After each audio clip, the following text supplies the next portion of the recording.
mengantisipasi kenaikan harga jelang Natal dan Tahun Baru, Perum Bulog Sulawesi Tenggara menggelar pasar murah. Bahan pokok seperti beras, gula, dan minyak goreng dijual murah. Dalam operasi pasar ini, berbagai kebutuhan pokok seperti gula, beras, dan minyak goreng dijual dengan harga murah.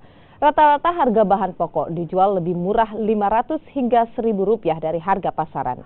Operasi pasar murah ini pun disambut antusias oleh warga dan menurut Perum Bulog Sulawesi Tenggara, operasi pasar murah ini untuk mengantisipasi lonjakan harga jelang Natal dan Tahun Baru seperti yang terjadi setiap tahun. Bapak-bapak, ibu-ibu yang ada di pasar sini, ayo mampir ke sini mumpung Bulog mengadakan operasi pasar. Mau pakai yang merah atau kembang dua-dua gini aja?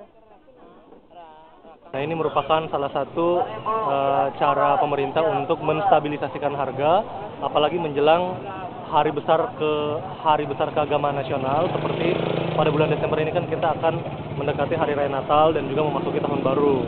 Nah, pada bulan-bulan seperti ini biasanya terjadi inflasi di mana beberapa harga komoditas pangan mengalami kenaikan. Jadi, oleh karena itu, Bulog dalam hal ini pemerintah turun ke lapangan secara langsung ke pasar-pasar dalam rangka menstabilisasikan harga agar tidak terjadi lonjakan.